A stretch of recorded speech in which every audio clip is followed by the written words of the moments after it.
And quite often, God asks us to step out and do something before we know the next step. Well, that's been my whole life experience. Because I feel like we try and go, oh yeah, but I've got this lined up and, you know, that's really good. Like, we do it, you know, but I think I just went, do you know what?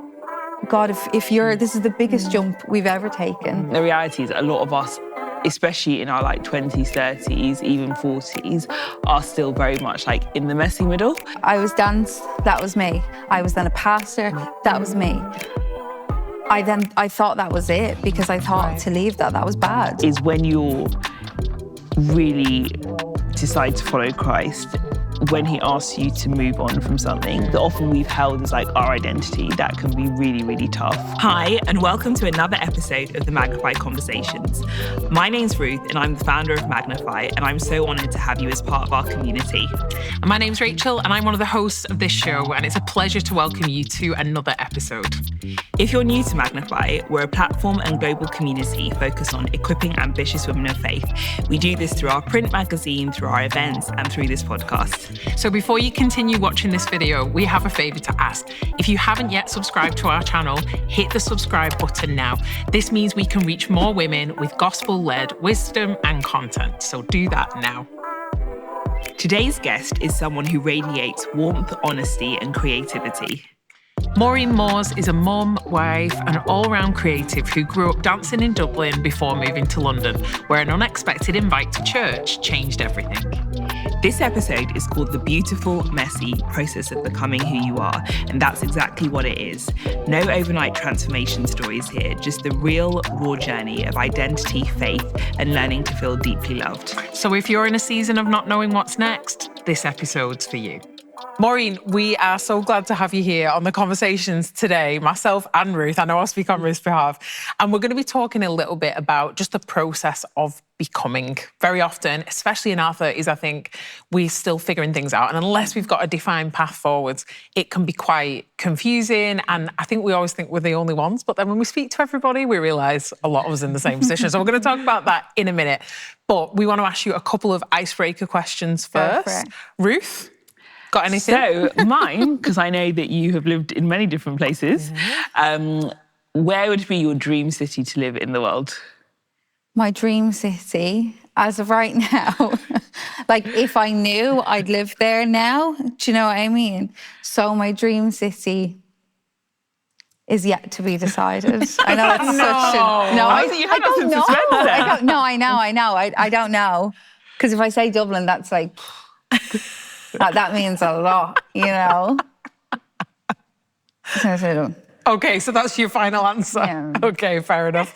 So my question, I'm so excited, I hope you have an answer, is as a dancer and as somebody who has choreographed, what is like one of your favourite pieces of choreography in like popular music, R&B, of the last like 20, 30 years?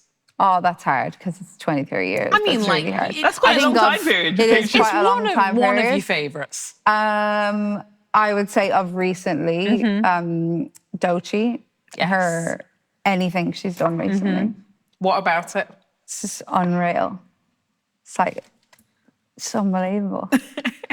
I have to give props to her styling team. Yeah. It's everything. It's just like, oh my goodness. It's mind-blowing. Yeah. Like if I was part of... Okay, cool. I don't know where the camera is, but... Okay. Call me. Call me. It caught you, we got you. Yeah, oh my goodness. Good, okay. I'm satisfied with that answer. Thank you. So, I mean, and this question for all of us really, because I think we think this is quite an important conversation for our community. And I'd love to hear from you first, just why is it important that we're having this conversation today? I think because I need it today. Like, I need to listen now. So ideally, I'm not here. And so I'll just be listening to you guys, really, and what you have to share. I don't know how that's going to work, because I feel exactly the same. Yeah. But I mean, why it's important for me is, really because it's important to our community, because I think a lot of women figuring out a non-traditional path forwards, whether that's career or just figuring out even where, we were joking about like dream city and where to live, even figuring out where do I put roots down, like am I being true to what God's asked me to do versus my passion? Are they the same thing? So for me, it's important also because I want answers. Yeah, So I'm looking to you it's so both. True. Ruth? It's true. I think for me, often when we tell a lot of our stories or testimonies, just as human beings, particularly in the faith community, we often tell them like, 10 years ago, this happened, and then I worked everything out, and here I am to like share the story and how it worked out really well for me. Whereas I think the reality is a lot of us, especially in our like 20s, 30s, even 40s, are still very much like in the messy middle. And I think that that's, speaking from personal experience, also when you've been known as one thing, or maybe you've done a specific thing, and trying to like separate your identity is not what you do, but obviously that's a big part of like your existence. And then as you're like evolving into something else, that can feel exciting, but also sometimes slightly disorientating. So yeah, I feel like it's something personally that a lot of us are walking through at the same time. So I'm really excited to chat today. Yeah, absolutely it is. So it'd be good, Maureen, just to hear from you a bit about just your childhood and anything that's like sort of shaped in your formative years, your sense of identity. Where do I start? Yeah, I guess for me, my name's Maureen, hi. I grew up in Dublin, hence the Irish accent. And I grew up like every kind of Irish person, like Catholic, believed in God just because you kind of had to. I would say I believed in God, and like if I look back at it now, I think I had some sort of like, no, I know there's more. At the time, maybe it was because I was afraid to die, and I was like, okay, cool, God, that's better than nothing. But I do feel like when I really think about it and look back, there's moments where God was, I mean, he was obviously there, but where I think back and go, I think I understood something. But anyways, I grew up and like you were saying, like I was known as the dancer. That was it. I was known as Maureen the dancer. Like that was me. That was all I ever wanted to do. And I did that. And kind of throughout my teenage years and stuff, I wanted to be a dancer. What a dancer looked like wasn't what I looked like. And I remember looking in the mirror one day and just in a studio and just being like, I don't like what I look like. I hated it. And so then from there, I started to go, okay, well, if I look a certain way, then I can be a dancer. I can be, that's what I want to be. So I got to look a certain way. And I really struggled with like who I was, what I looked like. And then I just started basically literally eating like a carrot a day, like literally, and going to the gym twice a day and losing quite a lot of weight. And then people would then start to be like, oh, Maureen, like, you look really good. Because I lost my weight or whatever. And then that I guess attached then part of my identity of like, oh, I look good now. Like this is kind of like part of who I am, like Maureen the dancer that looks good or whatever. And like I really struggled with, again, just not loving myself, but really trying. But I was trying in all the other things. Like I'd want to go out. I'd want to go out on a night out. I'd buy the best clothes, and then I'd end up looking at myself in the mirror, crying, panic attack in bed, not able to go out, and that kind of like carried on. But I was. I guess people didn't really see. Do you know, unless you really knew me, you didn't really see that. Still not knowing God in this journey. And then when I was 18, just finished my Leaving Cert or A-levels in the UK. And I decided I was going to go to London to dance. Again, that's who I was. That's what I was going to do. That's it. And I then remember, I then was in London for a while doing dance. And, from the outside, doing really well. Things were going good, but I was just really unhappy. And I was really I just didn't love myself. I didn't feel loved. I was really unhappy with my life, even though parts of it were really good. And then Fadila, who was on here before, she's my best friend. We grew up together, went to school together, and she invited me to church. And I went to a young adults night, and I met God there and then. Nobody can tell me he doesn't exist. I was like, whoa. And then I was like from 0 to 100. And then all of a sudden, I still didn't feel loved. I still didn't feel good enough. And I still hated myself. And I was like, but and you're just like, oh no, but I know that this God that I just met could change that. And then then went on a journey with God and the, like people kind of around me. And, you know, eventually after years, I would say, I had this moment where I really understood, I am loved and I am enough and I am like a child of God. And I just believed it, but it took ages to believe it. Like of having a full-on relationship with God, but I just didn't believe what he'd say. Yeah. You know what I mean? When you look back at that time then, what would you say that dance gave you, but also maybe more poignantly also what it cost you? Because it feels that like that kind of set off a lot that maybe has been like hard to process. Yeah, what would you say that dance gave you, but also what did it cost you? Yeah, I think the funny thing is, I think dance, like I'm forever grateful to dance because dance, I believe, you know, was one of the tools that God used to, you know, because the church I went to was super creative. Like Fadila would always use the excuse of like, there's a dance team, there's like, and I was like, what? Like Christians can dance? Like, what do you mean? You know, or people in the industry, they would often say they were part of church. And I was like, oh, that's really interesting. So I do think God used that as a tool to get me inside the building, at least to kind of get to know, to get to meet him, or to like break down the walls of what I thought church was. So I'm forever grateful. Definitely cost me a lot. Because I do feel like it not stole my identity, but do you feel like maybe you hid, like it was a smokescreen or? Yeah, like maybe. I've never thought about it like that, honestly. So I'm a bit like, oh, I do think I was like, because I was good at it, you know? Like I was good, you know, and then people would look at me because I was good, and then that would give me a bit of validation, you know, or I would do something good and people would be like, oh, well done, like, you know, and I guess I craved that attention and I got it through dance, you know. Yeah. So I do think it cost me in terms of knowing who I was, or I was just lost in it all, to be honest. When you came to faith, you were saying that even it took like a long time, through your relationship with God, just to feel like he actually loved you, or for you to believe what he said. So no, go. As in, no, go on. You. Yeah, no, well, so I was just going to say, well, I guess my question is, and it's quite a deep one, so feel free, you don't have to answer, but usually when there's things like that feel like they get hold of us. You know, you're saying like through dance, you're trying to prove yourself, and then you were good at it, but then you just never felt satisfied.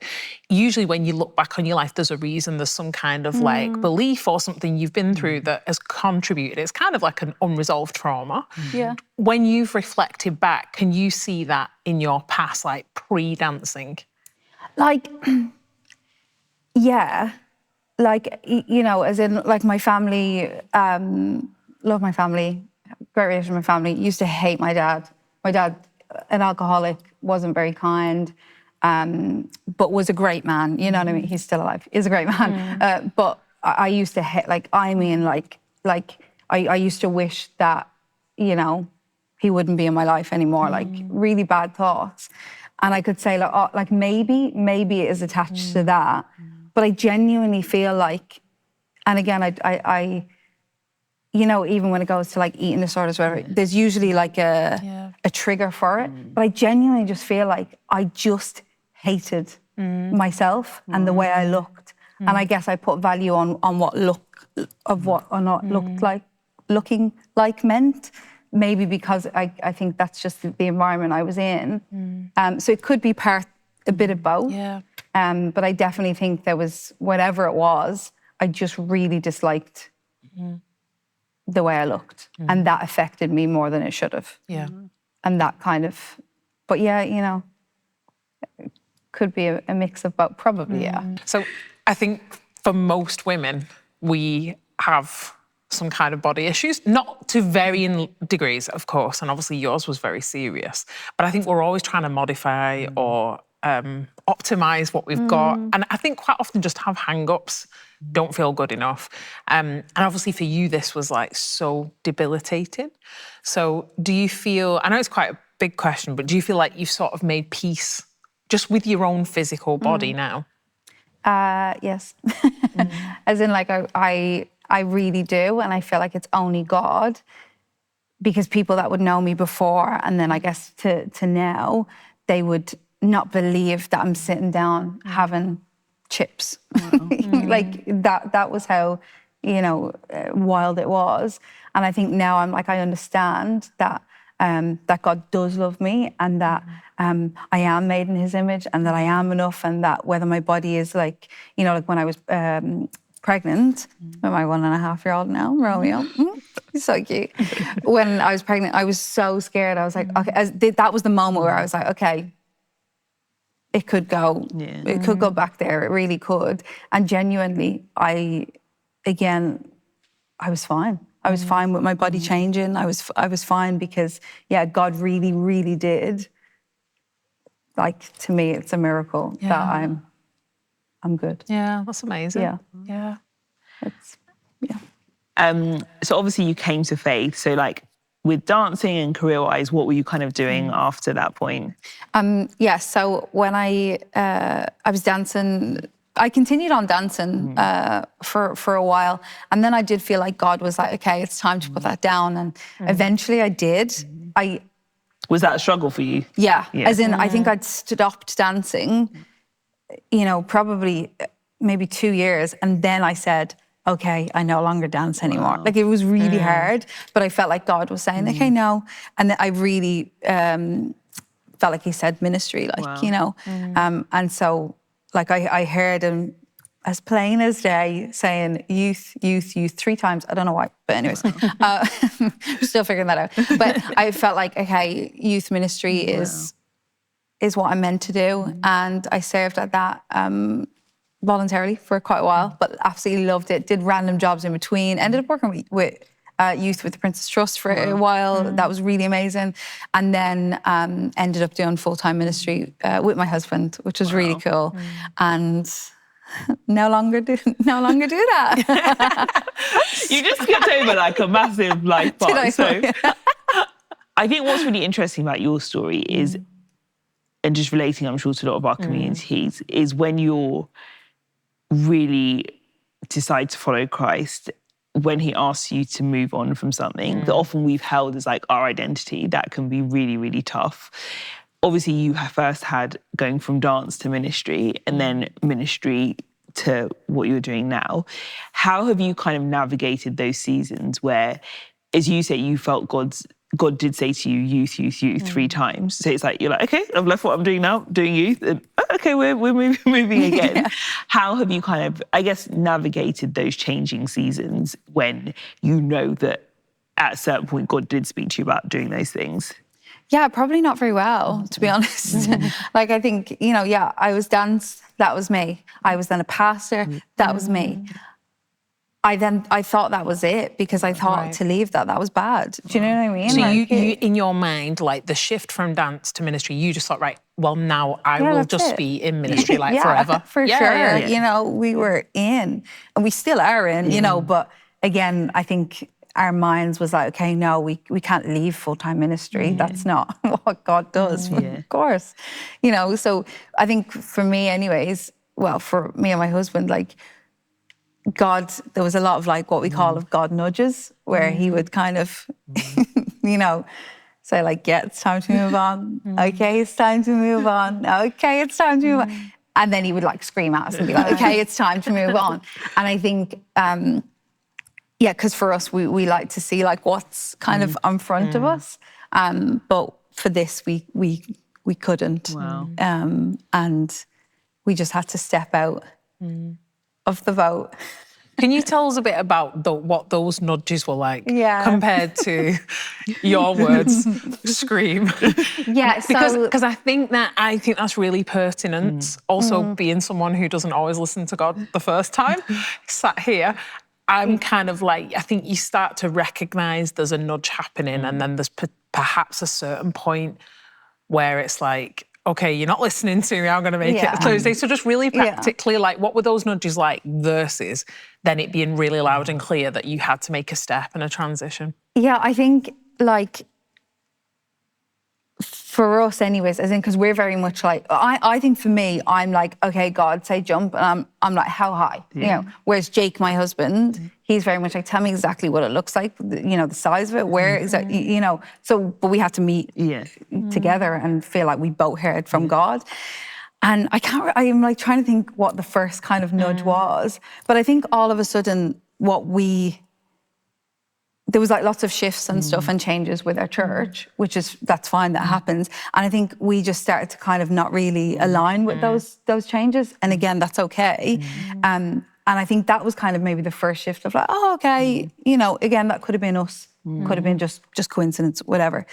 And then there's another nudge that's before the big scream nudge, which I don't know what it is. I'm like trying to think. If I remember out the back, I really want to remember. As in, it was like nudge after nudge after, like honestly, like we would literally be chatting and be like, oh, okay, I think it's time. Or like he'd come from somewhere, I'd come from somewhere, we'd come back together and be like, I don't think we're meant to be here anymore. Even like a little example of like, you know, we couldn't afford to, so practically saying like we couldn't afford to be here anymore doing what we were doing. So we're like, yeah, again, that could have been, like it's super practical, but it could have been God, could have been us just not being good stewards. I feel like we were being good stewards of our money, but London is just it's wild. But if we're, you know, our mindset was like, no, God, we're meant to be here. Like, let's go. And it just got really, really difficult. And then the kind of shouting and like little things like that, or even like, which I will maybe go to another time. Dance came back into my like my world. I hadn't danced in about 10 years. I let go of that. And then I got like a call from an artist saying, you know, I was praying and will you do my music video? And for me, before that was even confirmed, that was like an encouragement of God can do anything. And we've just constantly kept boxing God. And I'm like, I don't want to box God anymore. So I think then things started to kind of go, oh, okay, I don't know what you're doing, God, but you're doing something. And then the scream was, there was a sermon one Sunday, and basically if we had not handed in our notice, we might as well have never listened to a sermon again. It was that, you know. And then just the person that was preaching, his wife came up to me afterwards, because I danced with her 10 years ago at a conference, and I was like, she's not going to remember me. I turned the corner and she's like, oh my goodness, the dancer, you know, whatever. And then she ended up having a word for me about Ireland and about something. I didn't even take it on board because I just said, Ireland, no way. Like I wish I didn't even write it down. I didn't, you know, but she was basically saying like, I think you're being called back to your home country. You're like, no, God, I'm like, no, we're good. We are good. Yeah, how was that? Yeah, I only remembered it like the other week. Wow. So I guess a question for you, Maureen, and maybe for you, Rachel, when a lot is changing around you and what people have known you as in particular has been one thing, how do you navigate that emotionally and spiritually? And let's be real, ladies, not just give the like perfect Christian answer, but yeah, what is that like? It's almost like, what's the phrase I would use? It's almost like you're being broken but molded into something more beautiful. But the process of the molding is hard, because you don't know that at the end is like something really beautiful is going to come out of it. What has that been like emotionally and spiritually going through that process?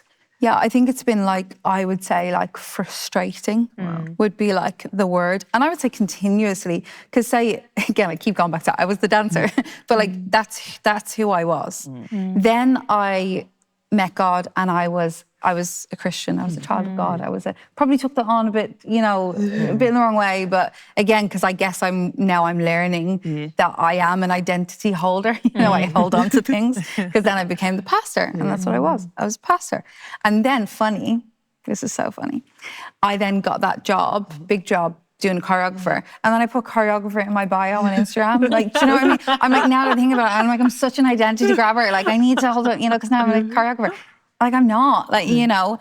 And now I think I genuinely don't know what I am. Like, God said, jump, quit your job, and just keep step by step by step by step, which is so frustrating. One, because, well, who am I? I'm a child of God. I am Maureen. I love God, and I do whatever I do. And that's really frustrating, really difficult. really fun, really freeing. But then also, I guess the frustrating part about that is that, like, you know, God says, you know, step out. But what's he done? Do you know what I mean? Like, I'm still waiting for God to figure it out. So I'm over here looking like, do you know what I mean? I'm like, cool, God. I feel like so much that is just how God works, though. You know? I want, sometimes, like, God, just work another way, please. But, You know, just... it's not. Yes. And quite often, God asks us to step out and do something before we know the next step. Well, that's been my whole life experience. And I'm sure both of yours. I was like, know God, that, I would but we prefer just, like a you know. couple of year plan. Yeah, even just the next step, though. I think Yeah. sometimes you just think, what's the next step? And I'm not talking about not using wisdom. And, you know, we're grown women as well. Like, we're being wise, we're taking advice, wise counsel. But I think that's so much a big part of faith is, and especially where you've been in something where even if you don't want it to, like, your identity becomes a bit merged with it. And I don't always know, to answer your question, Ruth, for me, I don't always know that I feel uncomfortable with there's a change or something's happening, but it's almost like how are other people going to understand me now? Yeah, Does that make sense? Yeah. Because they've Completely. known me as this. This is what I've portrayed myself as. This has been my life's work. I think for each of us, this is what I've thrown myself into. And now I feel that might be shifting and changing, and maybe not even completely leaving one thing to a next, but there's an Emerging. evolution process. And because we sort of don't always understand it, I think we also think, what are other people seeing now? Because I don't really know where I am, what I'm doing, like what the next step is. And I think it's even sometimes just awkward conversations of feeling like when you speak to people, they know what their next step is, or they absolutely know what God's saying next. And sometimes you think, I don't know what God's saying next. I'm still going off the last thing you said, and I'm not even sure if that's right anymore. I'm not even sure if that's right anymore. And it is a messy in between point. But one thing you did say, though, is that you're also finding it quite freeing. I'd love to hear more about that. Yeah. Because I feel that's also something that we neglect to understand, is not having life mapped out is actually fun. Yeah. And I think, like, even just on your point, is in having the conversation with people, and they're like, oh, so what are you doing next? And I actually find it so freeing. Okay. To be like, I don't know. Really? Now, you know, like a few months ago. No. Now, oh my goodness, I'm like, because it either, like, I don't know, it encourages somebody else, because I would say 7 times out of 10, they're kind of in the same boat, you know, or it challenges somebody else's thinking. And I love that. And it's just like, yeah, it's just freeing to go, I don't know, but I'm taking it step by step. And they're like, but what about this? What about, I don't know, but I'm definitely in chats with God, so don't worry. Do you know what I mean? Like, and it is so nice that, so I find that bit freeing. And the funness of, you know, like I wouldn't say he's done like this to this, but he's definitely done some fun things in between. And you can really, because you have to, like, I have to rely on God right now, because I don't know what I'm doing. I don't know where I'm living. I don't know, what really I'm doing with my job. Like, I don't know. But there is a sense of fun and excitement because, well, I have to rely on God because I can't do it myself. Why do you think then we put so much pressure on ourselves to have everything figured out?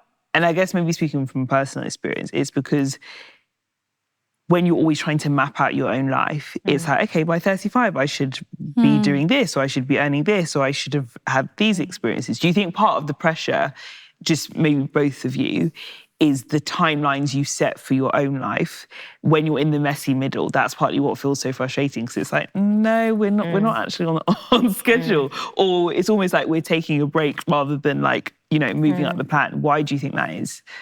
I think because I think it's partly that. I think it's comparison, obviously, because you look to your friends and think, if I'd have done that, I think if I'd have just done that 10 years ago, now I'm seeing what they're doing. Like, I feel far behind. It's like you were saying, Ruth, so it's your own timeline. Or I think sometimes it can also just be the lack of comfort that comes with not knowing what's next. For me, it's not always financial, or it's more like, am I going to do something next that's fulfilling? Is it going to be the right thing? For me, and I can tell you about my personal battle, is am I good at it? And does it align with what God wants? And sometimes I second guess that if it's different. I think if you've been doing something for a while, you've got a confidence. God's been with me in it. I'm okay, like I can do it. I think when there's a shift, you think, can I really do it? Or am I just giving? And sometimes the answer is no. But that's still where God's asking you to go. And it's also partly like, this might just be me. Maybe I'm just sharing my issues now. And I don't know if this is just growing up in church. Like, is this selfish? Is this the right thing? Like, should it be something different? I think especially it's interesting that you've been in ministry. There is a real sense of loyalty to that role. Yeah, for sure. Not just to a church, like to a role, and feeling like this has been so significant. And it's not just church ministry, it's like charity and all those kind of things that you think feel like bring meaning.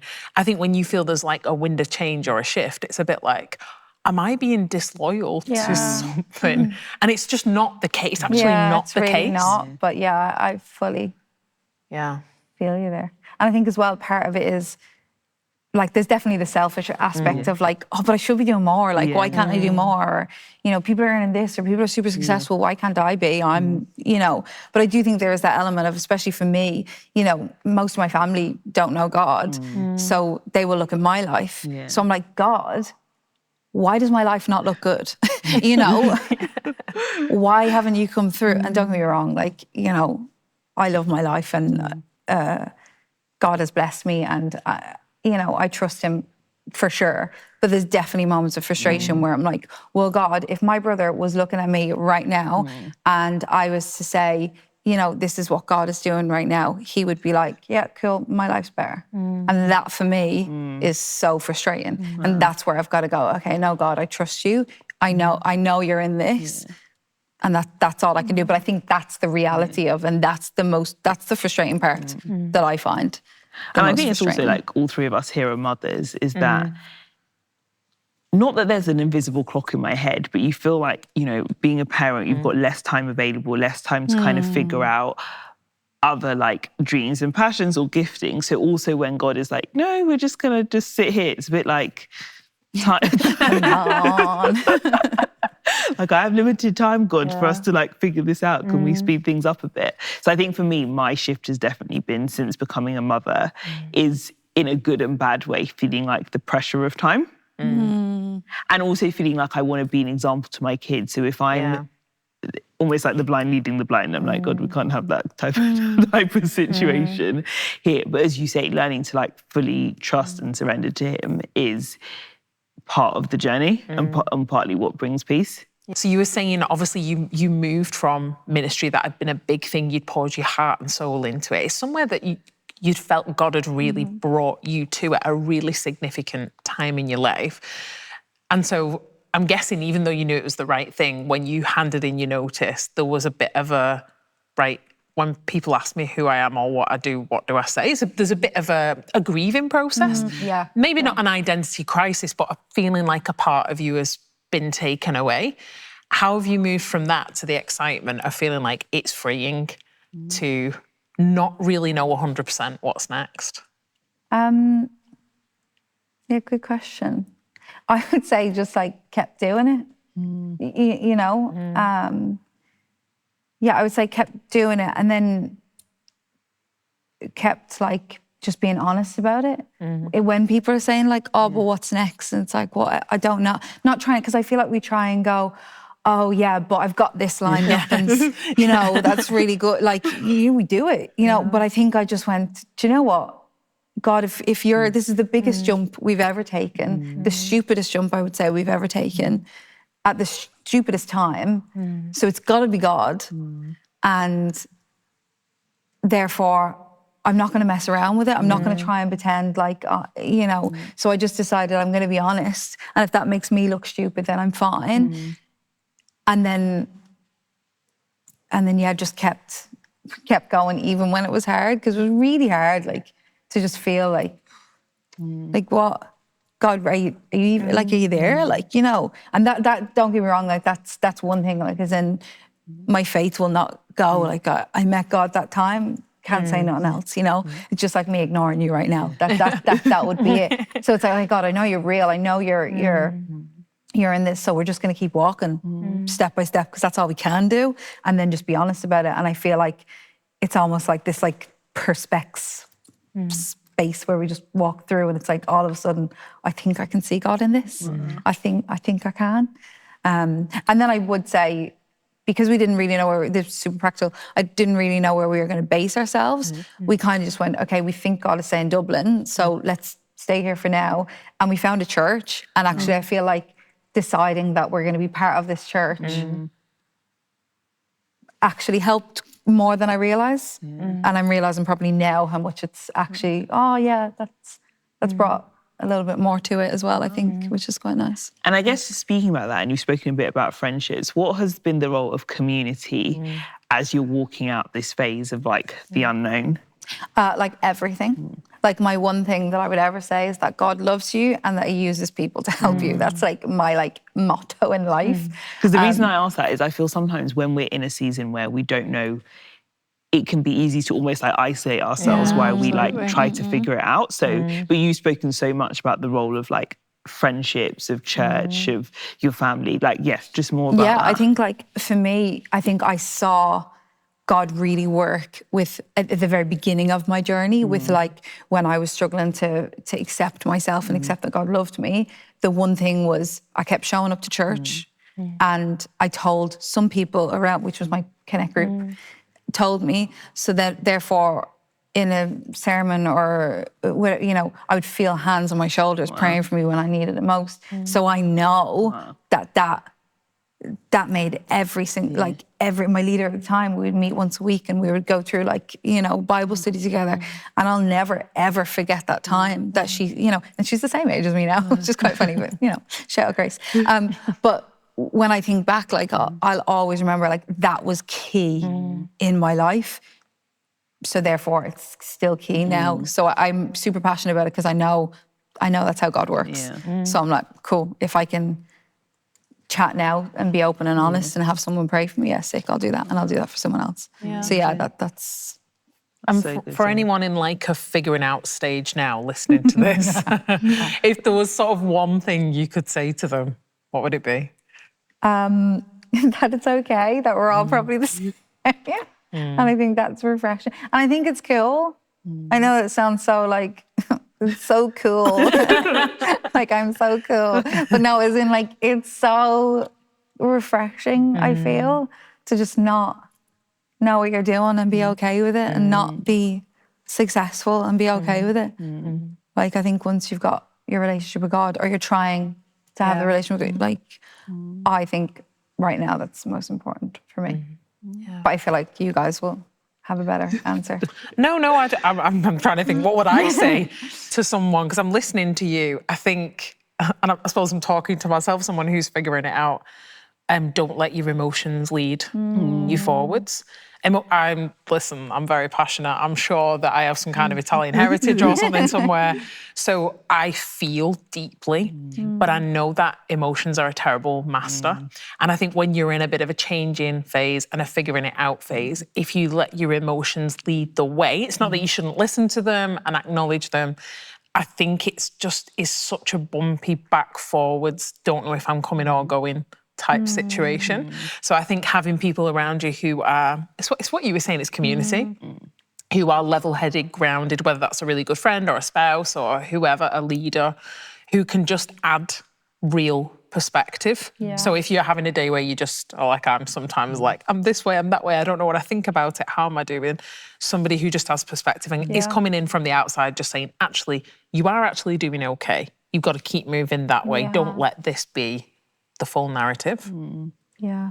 And I think that's the beauty, as in like, you know, because even like listening to like something like this and is so helpful. People will listen to like so much. And I think like, because I'm not led by emotion, as in like I wouldn't say I would be. Are you super more practical, like logical? I would say, as in I would, like I would say, so therefore we're really different. So what we would then, how we would process it is so different. Whereas I feel like we can often listen to, you know, one thing and go, oh, but that helped her, so that will help me. Whereas maybe, but also maybe, like there's just so many different perspectives of like it's actually, it's like hearing them and listening to them and being okay that's different. You know what I mean? I think that's so beautiful.